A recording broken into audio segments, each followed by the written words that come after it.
Moments for the week of May 29th. Well, not the week of May 29th. It's May 29th, everyone. It's so hard to keep track of the days in quarantine, but hopefully the professionals here with me today will help you with knowing the date. We have Dr. Mercedes Ebanks from the MECCA Group and Dr. Soyini Richards from the Wellness Bliss. Hello, ladies. Hello. Hi. Okay, so this week we're talking about relationships, intimacy, and conflict. Dr. Ebanks, you want to go ahead and introduce our guest today? Yes, it's certainly a pleasure to introduce a colleague, a friend, a very dear friend, old classmate of mine, Dr. Soyini Richards. Dr. Richards has earned her Bachelor of Arts as well as her Master's of Education from Howard University. She also has earned a PhD in business psychology from the Chicago School of Professional Psychology. She has many years of experience as a school psychologist, as a professor, and working in the field of mental health. And she also is recognized as a Christian psychotherapist. She is the owner of a business consulting firm as well as a co-owner of the Wellness Bliss, and she uses the tools of Christian psychotherapy and just utilizes wellness to help clients through their life's ups and downs and to turn things around to live their life to the fullest. So it is certainly a pleasure to welcome a dear friend and certainly a professional and an expert in the field of mental health. Thank you. Welcome, Dr. Richards. Oh, let's talk about, the distinction. A lot of people, when they heard, Christian therapist, they may be wondering, well, what does that have to do with anything? Why is it important to make a distinction about being a Christian therapist rather than just a therapist or a psychologist or whatever? Why is it important for clients to know that? That's a great question, and it comes up a lot.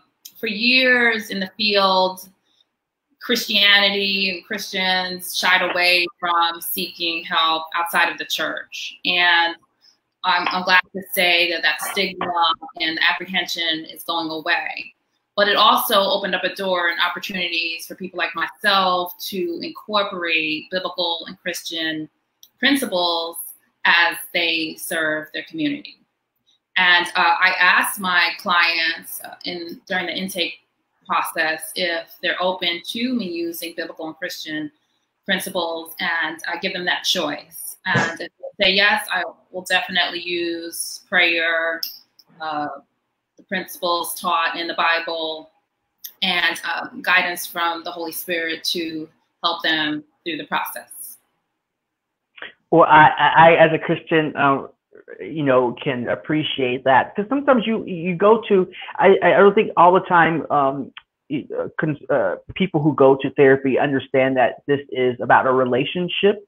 And so as with any other relationship, you have to make sure that you are compatible.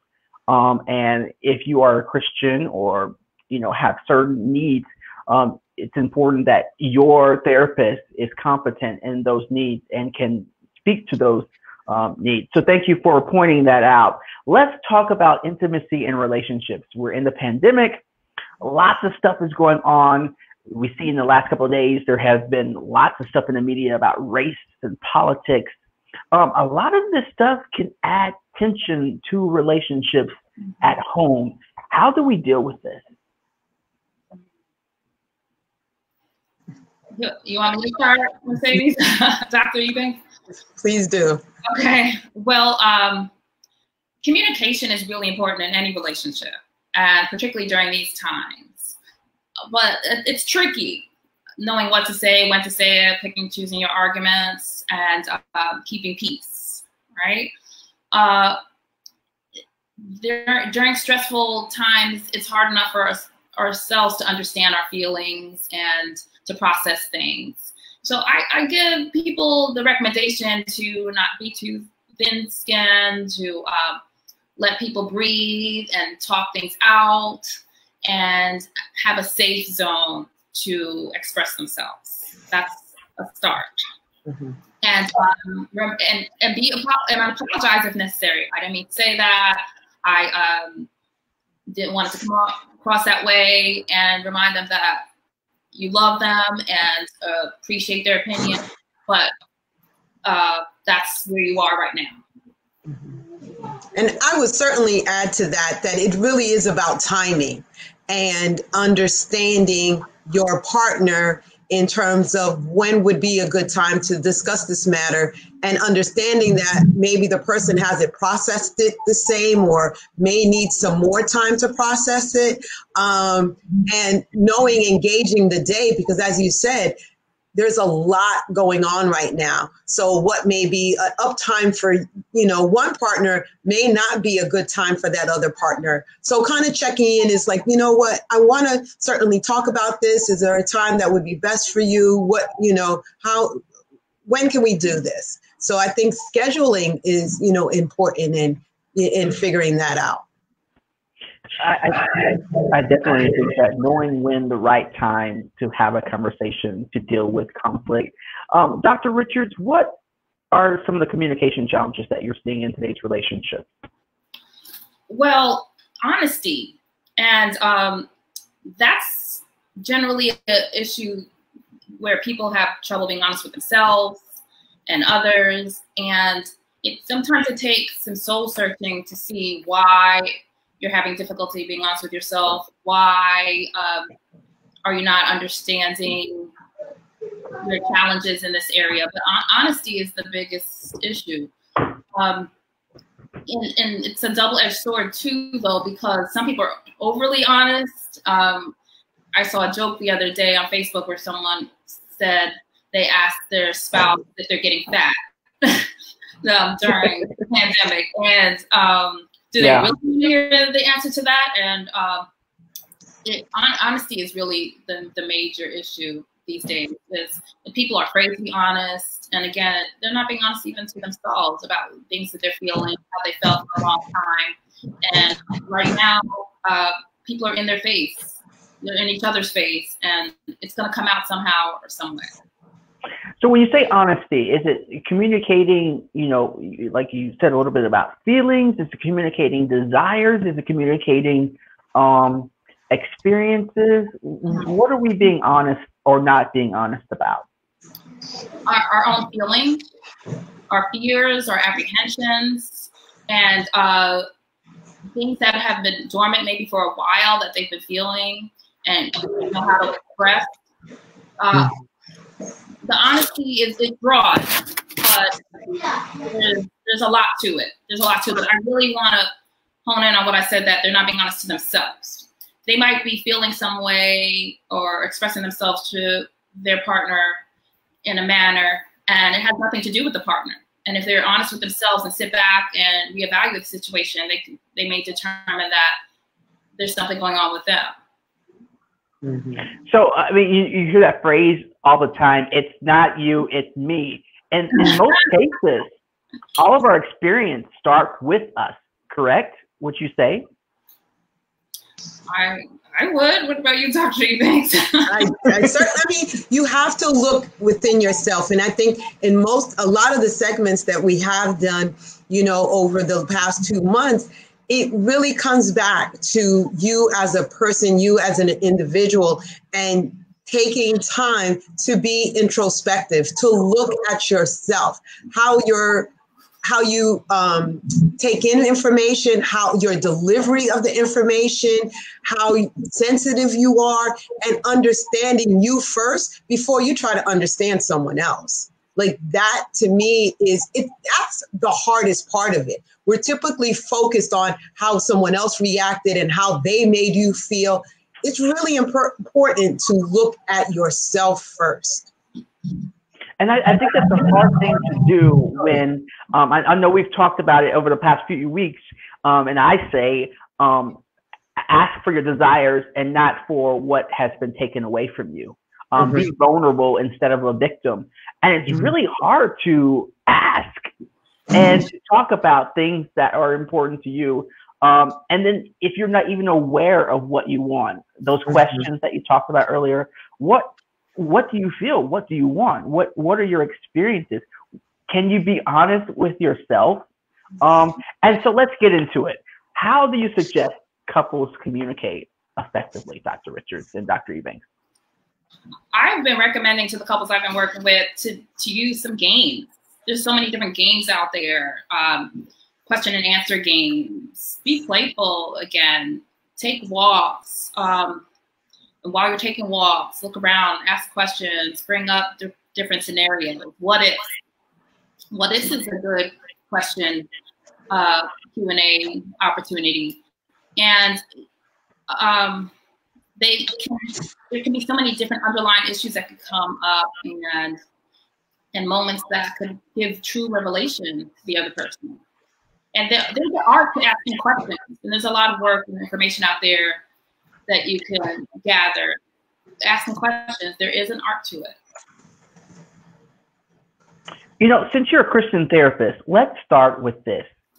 What if we started with love when we dealt with communication and conflict? How does love play a part, the love of Christ, love, period, play a part in conflict resolution in intimate partner relationships? Love. Well, love is really loaded. You know, there's biblical references to different types of love. There's some couples who have a hard time expressing the word. They're not accustomed to it. They didn't grow up with that, and it could be a challenge. And it seems to be a very touchy issue for the majority of our society and our culture because of hurt. Of hurt. So where does love begin? I would say with our relationship with God.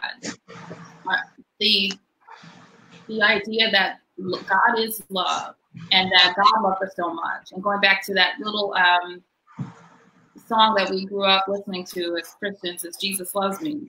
That love is, I believe, where it all starts. And if you allow God to love you, it's easier to allow your loved ones, your family, your partner to love you. Yeah, and I would certainly add to that everyone receives love differently and everyone gives it differently. So I think that how some people may like the physical aspects of love, others might be in terms of affirmations or, gifts. There is some people might have heard of love languages. There's a book and wanting to identify. But if you don't follow that, guide or book to identify love languages, there is other ways to find that out about your loved one by really getting to know them and them really getting to know you. It's really important to be vulnerable when you are in and feel comfortable to be vulnerable when you're in a loving relationship. Okay.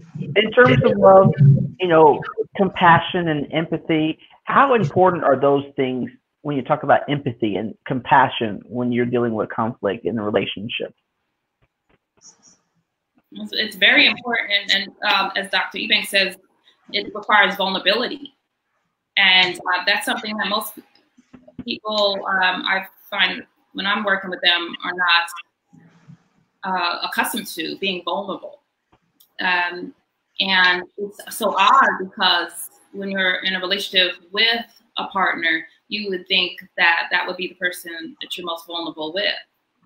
But it takes practice, it takes work, and it takes trusting the person, trusting your path, trusting that God has you where you're supposed to be and with who you're supposed to be with. Do you find that there's been a rise in kind of violence due to the pandemic and other factors during this time in relationships, Dr. Richards? I do. It's really disturbing, and it's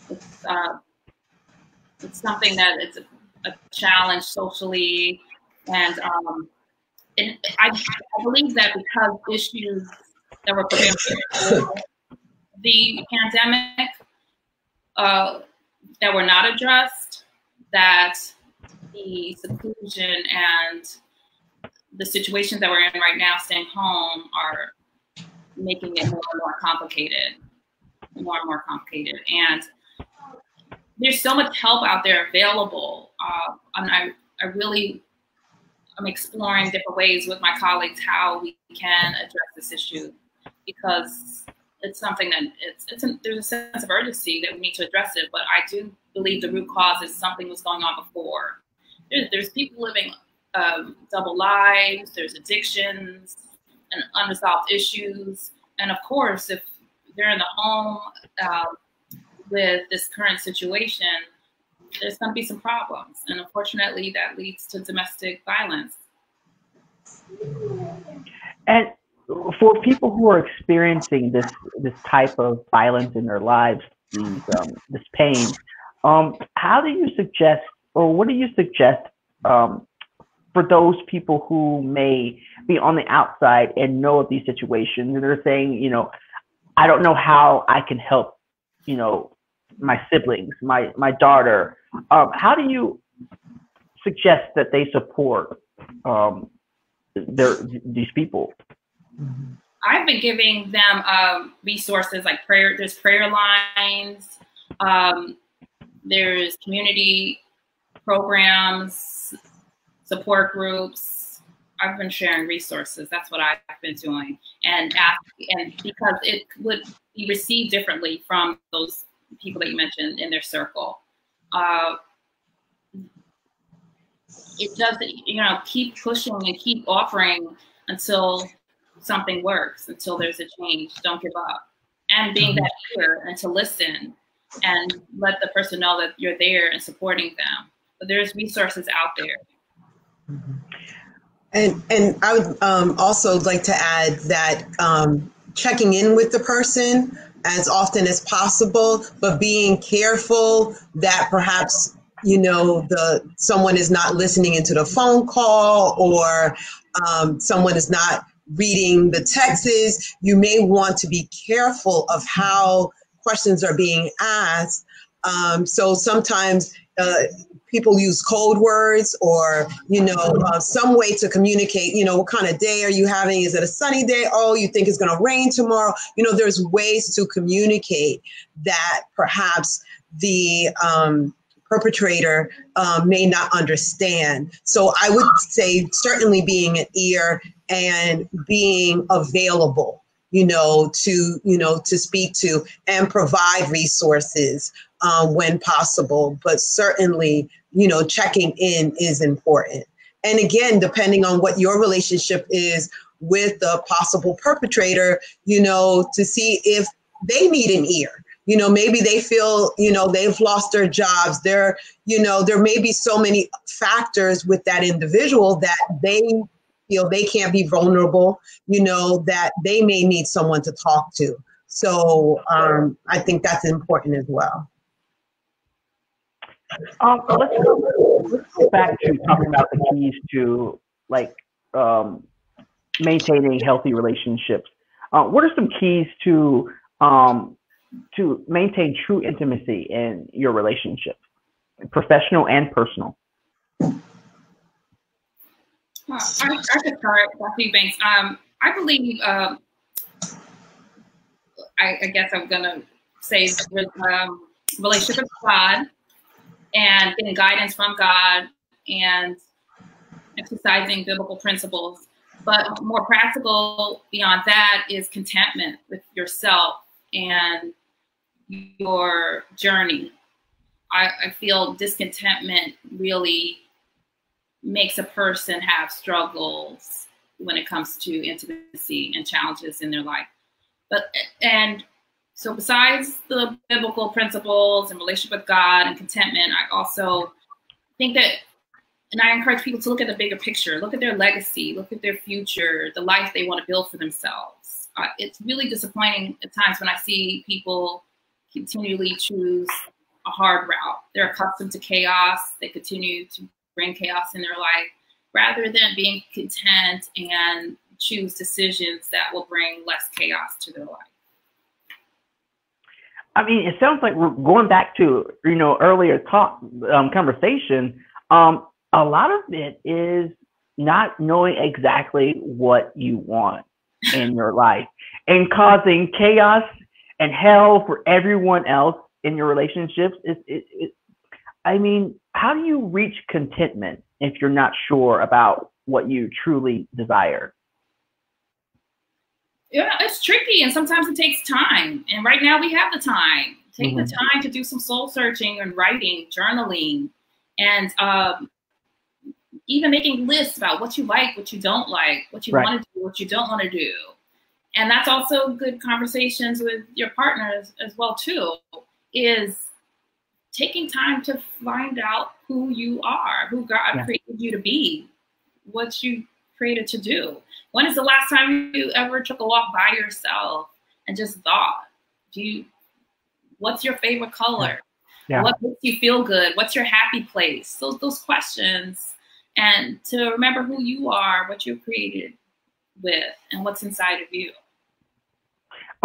Yeah, I think those questions, we don't really have most people, a lot of people, I don't want to say most people, but a lot of people haven't asked themselves that question. What do I want? What don't I want? What makes me happy? What are some other questions? You said developing, this time is a great time for development. What other questions should people be asking themselves and their partners to move closer to a better place of well-being? What makes them happy? Where do they like to be? What makes them feel good? What doesn't make them feel good? What are their fears? What are their apprehensions? What are their concerns about the future? Where do they want to be in 10 years?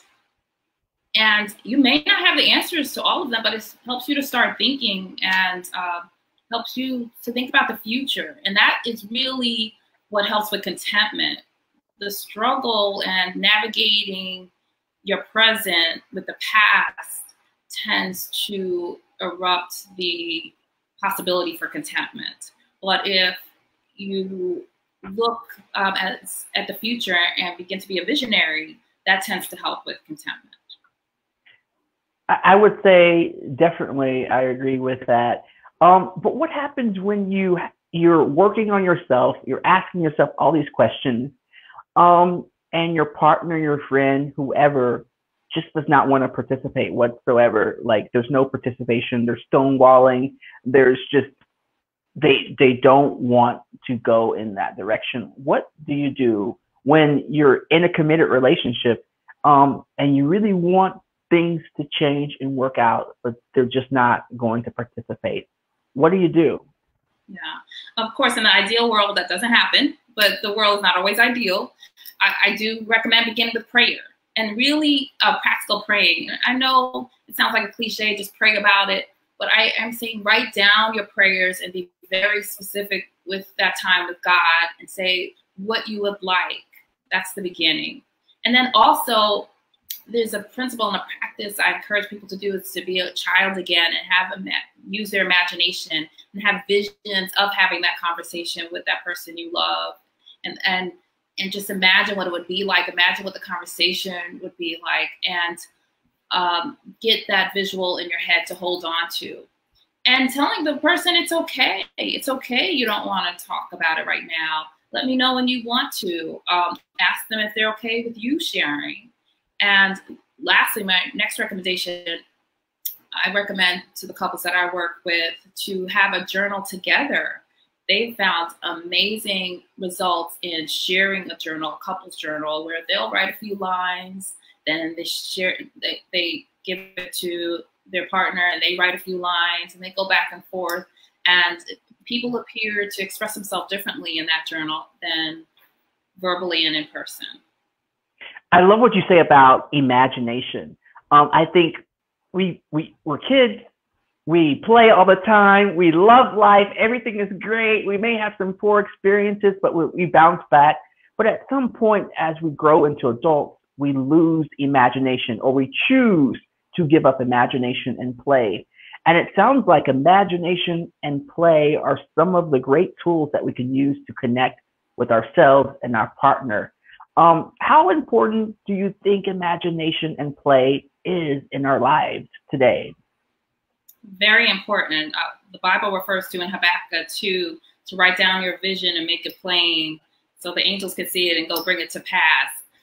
We have to have vision. We have to dream again. We using our imagination is really powerful. That's where creation starts. It's the thoughts, good and bad, by the way. But I enjoy just imagining being on my yachts when this is all over and having a good time with the party boat, just holding on to the imagination. It's visualization is what certain sectors and call it, and it's pretty powerful. Pretty powerful. Dr. Richards, I know there's someone out there who's saying, okay, I've been imagining my relationship is going to get better for 10 years. What is the line between imagination and delusion? Okay. All right. There's certain check-ins we have to do with ourselves, certain questions we have to ask ourselves. Right. And sometimes we need professional help to do that and to navigate that discussion. But time is really not an indicator of that. There are certain miracles, certain things that change, and it takes a while. It takes a while. Abraham had a long miracle with his wife Sarah before Isaac was created. So time is not an indicator, but you do need to do a check-in. Check with your circle, seek professional help, because sometimes people are in error and they need to regroup. And writing it down, if I haven't mentioned before, really does help. Journaling and writing it down, drawing, just getting it out on paper. Our lives should be taken more intentional. For everything else, we'll just we'll write out the pros and cons. We'll seek help. We'll study and process things. But relationships in our lives, we tend to be too lackadaisical. We need to write things out, see how things look on paper, what's been happening over this year and these last few months, and look at projections and so forth. Like, take it a little more seriously and a little business-like, and do that check-in. I like that check-in, to check in with reality. It's great to visualize and play, but you also need some concrete benchmarks and check-in to see if there has been progress or regression. Definitely necessary. When you talked about timing, I love that, because a lot of times in social media, you see relationships, they may develop quickly, or you may see that, wow, relationship goals, they've been able to accomplish things so quickly, or they've been able to accomplish things, at this certain time in their life, and I am here. How important is it for us not to compare our lives with other people's timelines? That is so tricky. It's very important. It's very important. I don't know why people really think we're all created equal. We're really not. There's just different situations. Every situation is different. Everybody's timing is different. And the grass always appears greener on the other side. You never know what that other person is dealing with and what they're navigating. We've got to be really careful with that. And gratitude tends to help with that. Being grateful for where you are, what you have, what your situation is, and be grateful for that other person and what they're going for. Bless them and be happy for them. The haters club is not the place to be. And envy and jealousy is no good either. Just be grateful for what you have and your walk and your journey, and you actually get to your goal faster when you do that. Okay, I'm out there listening to this conversation and I'm thinking, Dr. Richards, I'm in a pandemic. I don't even know where my next paycheck is coming from. And you're asking me to think of how grateful I am. How does one, in those circumstances, come up with words to explain or describe gratefulness? Where does that come from, and how does that begin? Sometimes it comes as basic as you're able to think and process and be able to be grateful. we've had a lot of loss as a society, a country, community recently. We do need to be grateful just for life sometimes. Life and the basic senses and abilities and freedoms. Sometimes it's really just basic, just to be alive right now. And possibilities are always endless. I've been a professor for over 20 years, and I always make it a point to talk to my students about possibilities and never to give up hope. You never, ever know what could happen the next moment, what that next phone call could be, who you'll meet in that parking lot. You just never, ever know. You have to believe that possibilities are endless. Anything could happen. Not losing that job or circumstances changing. It could be for a bigger reason. A very, very intelligent person, someone I believe that is one of the most intelligent people I ever met, said to me that man's rejection is God's protection. And if we can just take some comfort in knowing that that circumstance or that door that was shut is for our better good, the peace will come. The peace will come. Oh, that is wonderful. I mean, just saying the word hope gives me a smile. And so it makes me think about how important it is for you, like you just said, just the possibility of change, the possibility. If you just have a mustard seed of faith, that's all that's required. And I love that. That's all. That's all. Yeah. You can go to the Walmart and meet Beyonce and become a dancer. You never know what could happen. Never. Yeah. Just the holding on to hope. And I think that's the difference between feeling hopeless. There's a huge difference between hopeful and hopeless, even in whatever circumstance you are. How do you reach hope? How does one seek out hope? Where does it come from? And what are the steps to get towards hope in your life, in your relationships? There's a lot of different little tools. Do you remember back growing up that you'd write down over and over again certain things like I love Bobby, I love Bobby, over and over again. Writing it out really does help. I can't emphasize that enough. And then also reading success stories. I love reading biographies. When I do have time to read, reading biographies, other success stories, seeing other people's stories. There's very few people who have made it or accomplished great things that did not go through the valley, the mountains. Right. Reading success stories, and then also remembering your success stories, remembering your past experiences, the things that you've overcome. Those tend to build hope. And actually, again, really quickly too, those are quick fixers. It's remembering the victories that you've had. Think about other people's victories, and then just writing down what you want over and over again. I have a great job. Those affirmations that you speak over yourself. Yeah. I am a success. I am what you want in the present tense. It seems like you're lying to yourself and weird at first, but it's pretty powerful. I love that. I think, Dr. Richards, a lot of our issues are brought on by mere forgetfulness. We forget our victories, as you say. We forget our blessings. We forget, our how we've come over hurdles. And so writing those down is a great way to remember and great way to remind yourself that there is more and that there are possibilities and that you have actually made progress in your life, in your relationships, in your circumstances. So I'll be writing things down today because it's important. It is. It's important, and we forget because of the intense circumstances, the intense, experiences that we are in the present. Sometimes the mindfulness, we lose that, and being mindful of where we've been, and where we are and where we hope to go, I think would help a lot of people. Definitely, definitely. Hope. Hopefully, hopefully that will help people.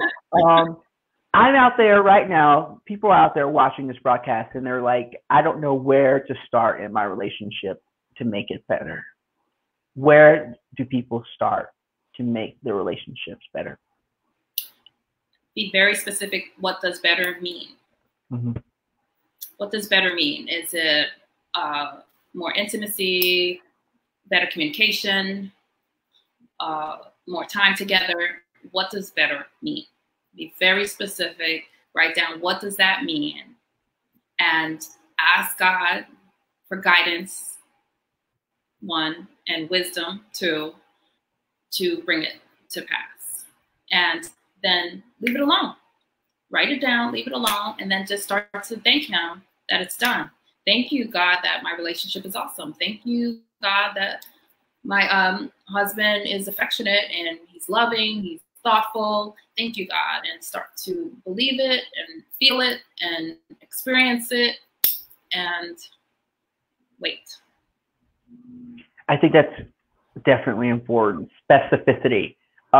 Being specific about what exactly you want. Telling someone, I want a better relationship, or this needs to be better, it can be confusing.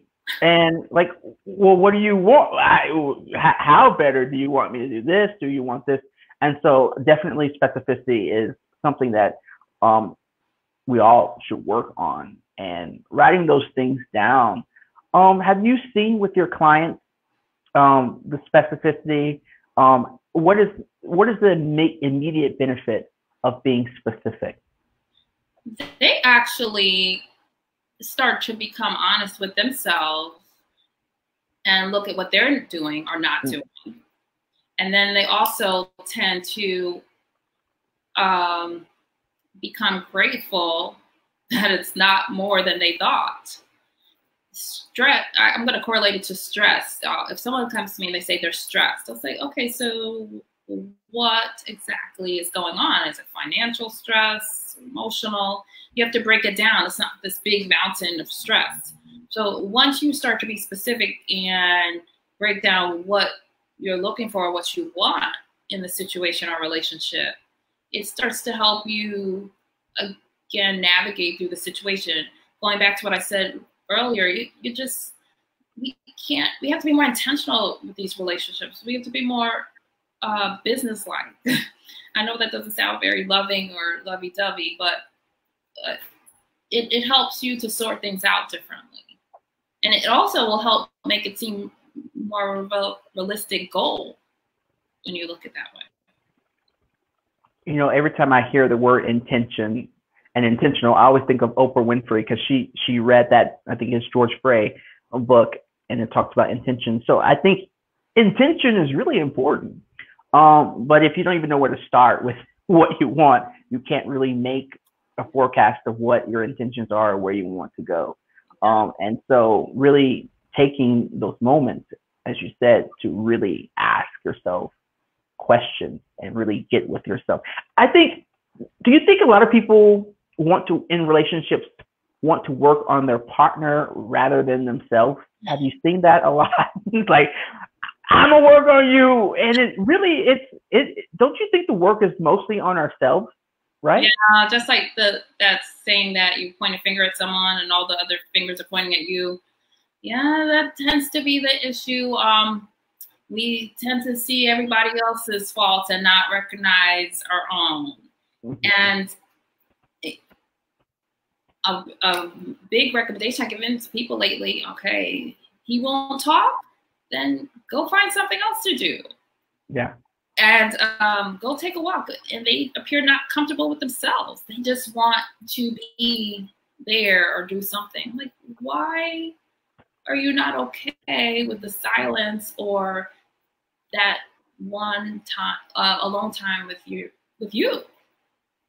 And that's when they start to recognize maybe there is something going on that they need to work on and address. But that alone time could be a benefit for both of people. I enjoy silence. Maybe too much silence.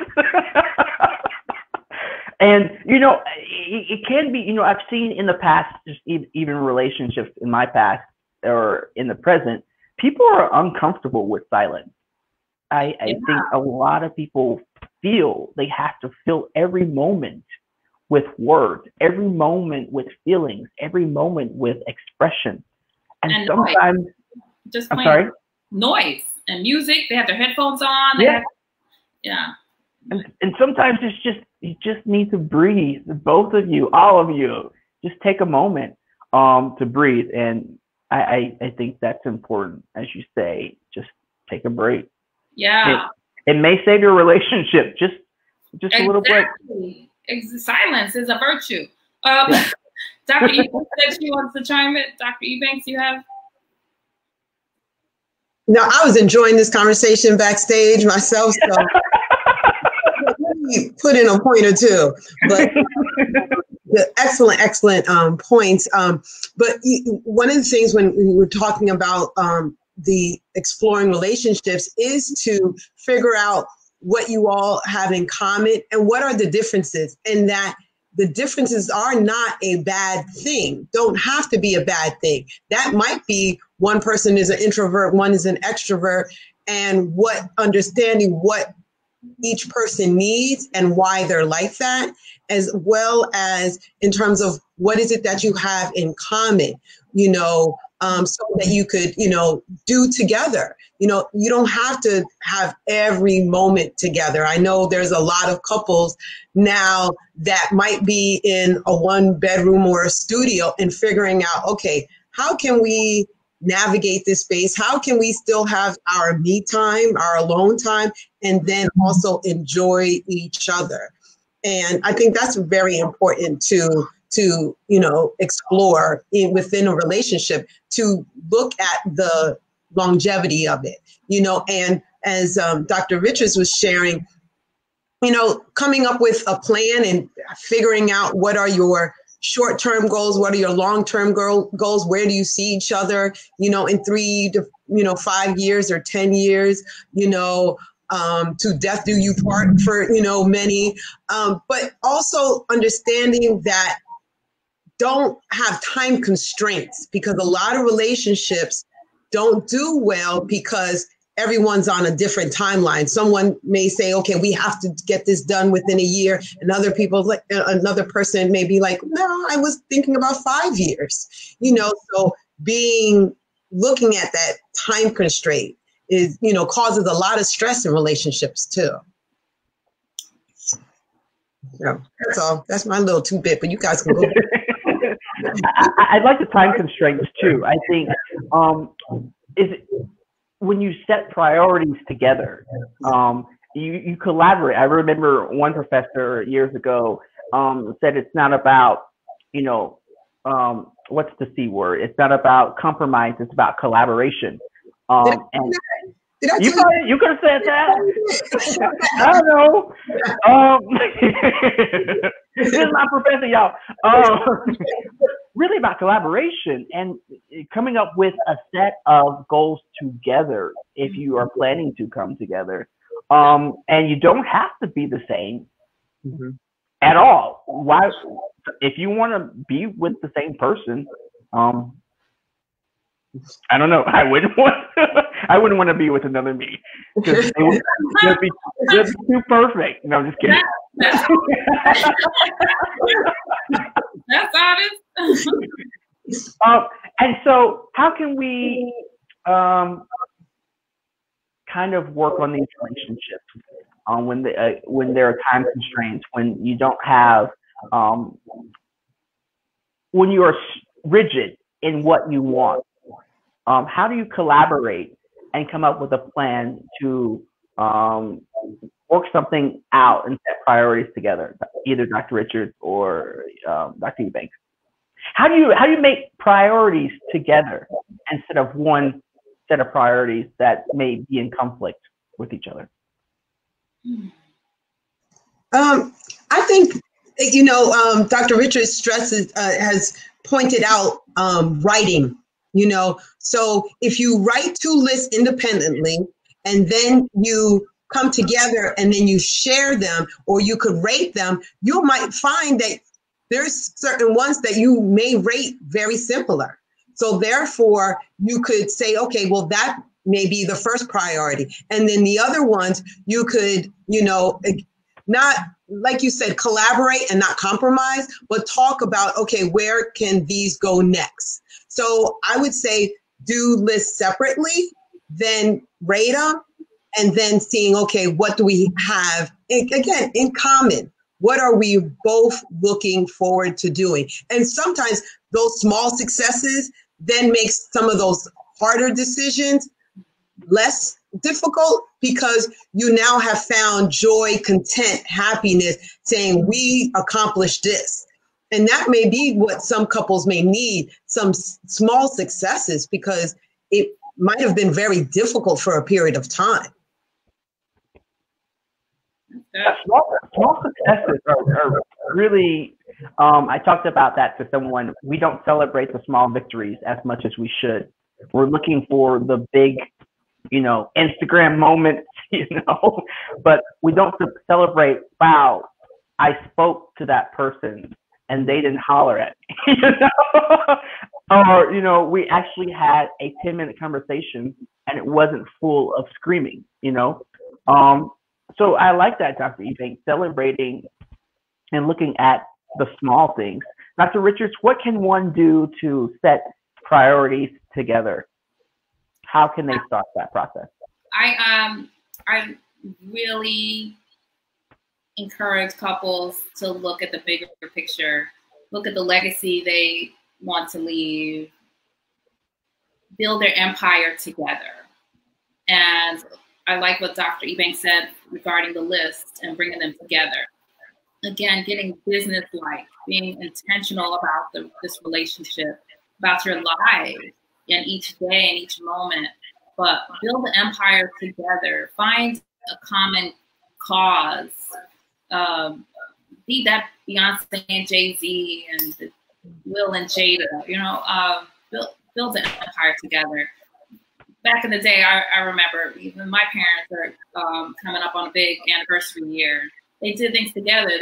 They build their empire together, and they have a legacy to leave for their children and grandchildren and great-grandchildren. That is, when you said legacy, I think that is a word that when you say that and you think about your own legacy, you kind of change the direction and your behavior, because I don't want my legacy in a relationship to be Brandon was X, Y, and Z. Those are the legacies that you're leaving, no matter what type of relationship that you're in. You're leaving a legacy of behavior.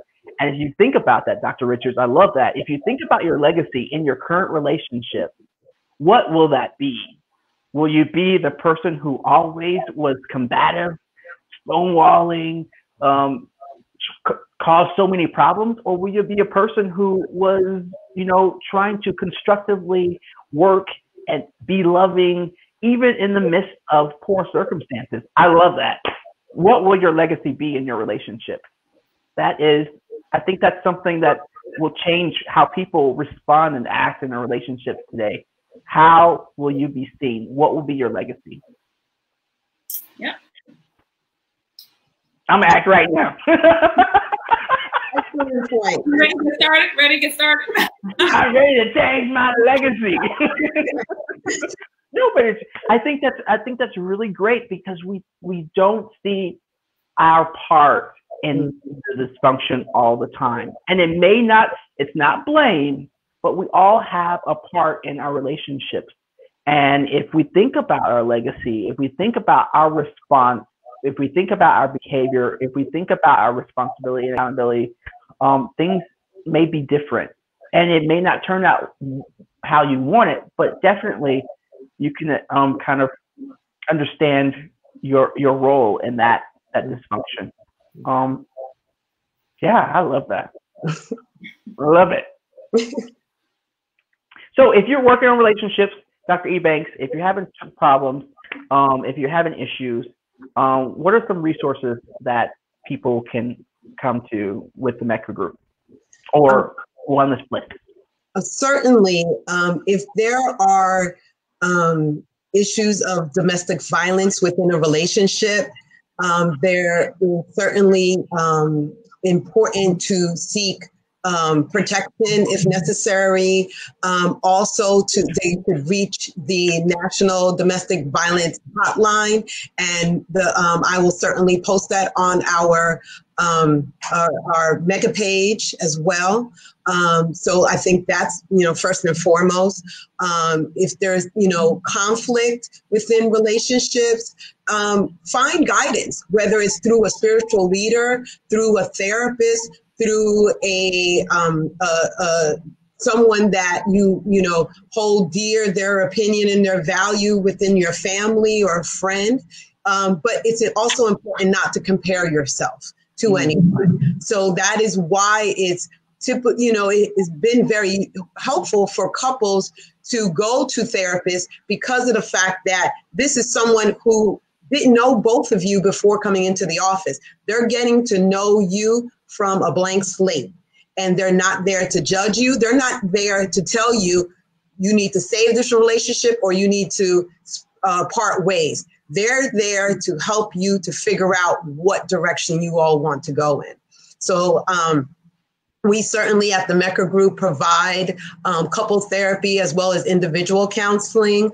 And again, if the MECCA Group is not the place for you, we also refer, to agencies and firms like Dr. Richards with the Wellness Bliss. And again, finding therapists that really provide the services the way that you want. There's, typical talk therapy. There's other that use yoga practices. There's other that use Christian principles. So find a good match for you first and foremost.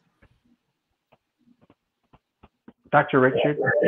Yeah, I echo everything Dr. Ebanks said. It's, if there's an emergency, definitely go the route where you call the hotline. I saw Dr. Jamal Bryant is a minister, renowned minister. He's in Atlanta. He used to be in Baltimore. He had a little meme on Facebook where a woman was acting like she was calling to order pizza, but she was calling 911 to get help. And I thought that was awesome. Call help and get emergency assistance if there's an urgent need. But if you do need support, if there's something that, if this is a situation you can navigate through, like Dr. Ebanks said, there's a lot of different resources. On Thursdays, the Wellness Bliss, we have what's called a Wellness Lounge. It's a check-in via Zoom. It's similar to a support group. A lot of people who are by themselves will join us, and or people who are just sick of talking to their partner through these times, and they want to talk to a group of strangers. Sometimes we have 10 people on, sometimes we have 40 people on. But at 8 o'clock, we have a Zoom that just anyone can join and just get together. That sounds really awesome and a great resource, both of you guys. Dr. Richards, you're a Christian therapist. I'm a Christian. Someone's out there, a Christian. Can you just give us maybe one simple prayer that someone who is dealing with issues in their relationships that they could say in their quiet time? One prayer. One prayer. I mean, you don't have to. I'm not expecting you to recite one, but what can a person say? I really can't emphasize enough how the love of God is so available to everybody. His presence is available to everyone. He never leaves us, never forsakes us. And just crying out to him at the deepest moment that you have, at your most vulnerable moment, and asking for help. No parent, Dr. Ebanks, you can attest to it with me. We're parents, we're mothers. No parent would turn their back on a child. And you might say, oh my gosh, look at all the bad that happens. Was God not there? I'm talking about you and your moment when you need it. Cry out to God and ask for his comfort, ask for his help. And just trust it from there. He's your God, he's your Father, he's your King, he's your all in all, and he wants to be. He really wants to be. And that prayer is sometimes simply, God, I need you. Sometimes it's just a song saying Jesus loves me. Whatever it needs to be to find comfort, but it's a cry out. And then just asking for his help and believing that it'll happen. Some way, somehow, there'll be a ram in the bush, there'll be some help that'll come to you. He will not leave you or forsake you. Come on, ram in the bush. We'll be looking all day for that ram. Dr. Ebanks, you have a final word? Yeah, just, May was Mental Health Awareness Month. And as this month is nearing a close, I can't believe it's June next week. But the work doesn't stop here. The recognition of the mental health concerns that one person or a family member of loved one might be experiencing is very important.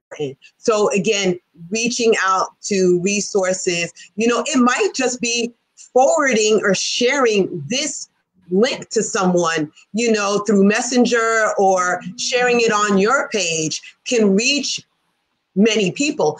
Unfortunately, we saw how one videotape of someone that was, of a tragic event, how it went worldwide and brought recognition to that, because that person could have said, I'm not going to share it, left it in their phone, and it could have not been, that story could have not been told. So I think it's very important to share information. And it might be, this morning I get morning prayers on my phone, and I just shared it to a friend. I thought about them and I shared it with them, and they needed it, that day. It was just a feeling that you get, so again, going with what Dr. Richards says, is believing that God works through you through very mysterious ways. We may not understand it. We can't say we need the answer today. We don't need the answer tomorrow. It is coming as long as we have faith and we are patient. And again, Brandon, I know we've talked about this several times, that patience is like a key word, not pandemic, but patience through the pandemic has been key, through this whole process. But, things can get better. So Mental Health Awareness Month might be coming to an end. However, we know, as stressed, that we all have backgrounds. We're all HU graduates too, have a background in mental health services, and how important it is, not 1 month of the year, but throughout, every month, every day, every second. Yeah, I'm so glad you said that, because it reminded me that your online YouTube services, YouTube prayers, YouTube inspiration is available at your fingertip. And I have often recommended to people while they're sleeping to listen to some prayers, listen to some scriptures. There's like 3-4 hours long YouTube videos that you could just fill up your spirit and your atmosphere by leaving that information on. And even sometimes some gospel music or songs that can comfort you. Whatever it takes, hone in on that to help you. But the internet has some great resources that could help you at the touch of a finger. And, I love that. And one last thing, it's funny that you brought up music, because again, if anyone follows that Versus TV, the challenge between the artists, this Saturday is actually going to be between Fred Hammond and Kirk Franklin. Both from Texas. Yeah. So I'm plugging them, I guess. That's awesome. That's awesome. Yeah, I believe you need a happy playlist. I have a whole list of different playlists, and one of them is happy. As soon as I listen to we've done little tips. I know. Yeah, happy music. Happy music. I think that's a good point. I mean, the whole going back to the biblical thing is guarding your heart and your mind and creating a space that is positive. If you don't have it in you, find it somewhere outside of you. Mm-hmm. And so those are good things to just find some inspiration, find some power, find healing outside of you if you don't have the capacity all you need is just a mustard seed of faith to find it. And a ram in a bush is going to surprise us and give us what we need. Thank you so much, ladies, for this wonderful conversation. I'm thinking about my legacy. I'm thinking about how I can improve my life. And improving my life, improving your life will improve your relationship. It's all about working on yourself. And when you work on yourself, I mean, people will be inspired by your commitment to change, your commitment to progress, your commitment to bettering yourself. And it's important, as Dr. Ebanks says, to share. And in order for us to share, we have to be courageous enough to be vulnerable. Thank you, ladies, for sharing today. We'll see you back next week, everyone. Yes, next week. Bye-bye. Thank you. Bye-bye.